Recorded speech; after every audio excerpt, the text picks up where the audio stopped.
మనిషి పొద్దున్న నిద్ర లేవగానే ఎవరిని తలుచుకోవాలి, ఎవరికి నమస్కారం చెయ్యాలి అంటే మనం తల్లికనో తండ్రికనో గురువుకనో లేకపోతే దేవుడికనో ఏదో ఒకటి చెబుతామండి. కానీ అంతకంటే గొప్పగా మన సంస్కృతి ఏం చెప్పిందంటే, నాయన ఎవరికి నువ్వు నమస్కారం చేయకపోవద్దు, ఎవరి ముఖము చూడొద్దు.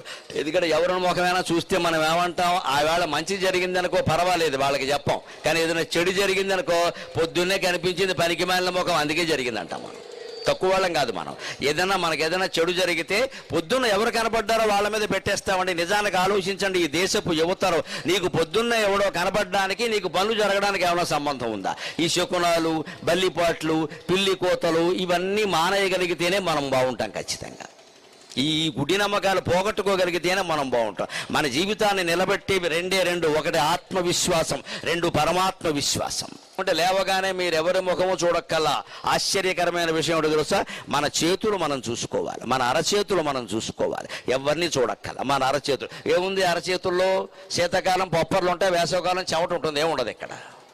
శీతాకాలం ఏమో తెల్లగా పొప్పర్లు వచ్చి ఉంటాయి, వేసవకాలం చెమట ఉంటుంది. మరి ఏమిటి అరచేతుల్లో ఉండేది? దానికి ఒక శ్లోకం చెప్పారు, కరాగ్రే వసతే లక్ష్మీ కరమధ్యే సరస్వతి కరమూలే స్థితా గౌరీ ప్రభాతే కరదర్శనం.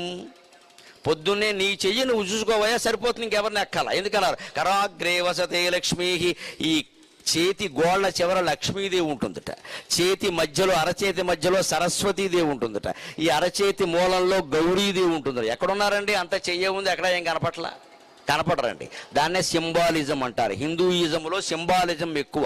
పురాణాల్లో ఏం చెప్పినా ప్రతీకాత్మకంగా చెబుతారు, ఇండైరెక్ట్గా పరోక్షంగా చెబుతారు. మనం కాస్త విశ్లేషించుకోవాలి. చేతి చివరి గోడు లక్ష్మీదేవి ఉంటుంది అనుకుని మనం అక్కడ పసుపు కుంకం రాసేసి కూర్చోకూడదు. అక్కడ ఆవిడకు ఒక చీర కట్టేసి ఈ పిచ్చి పనులుగా చేయాల్సింది. నీ చేతి చివర లక్ష్మీదేవి ఉంటుందంటే అర్థం ఏంటి? లక్ష్మి అంటే సంపద.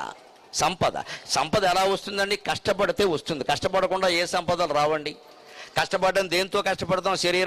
శరీరం అంతా కష్టపడుతుంది. కానీ ఏమంటున్నాం, ఎవరైనా సంపాదిస్తుంటే వాళ్ళకేంటమ్మా 2 చేతులు సంపాదిస్తున్నారంటారు. చేతులు వాడతారు. సంపాదన అంటే చేతులు వాడతారు. కష్టపడడం అంటే చేతులు కష్టపడి చేతులు అరిగిపోయాయి అంటారు, కాళ్ళు అరిగిపోయాయి అన్నారు, తిరిగి కాళ్ళు అరిగిపోయాయి అంటారు, వాగి నోరు అరిగిపోయింది అంటారు, కష్టపడి చేతులు అరిగిపోయాయి అంటారు. అంటే కష్టానికి ప్రత్యేకలు చేతులు.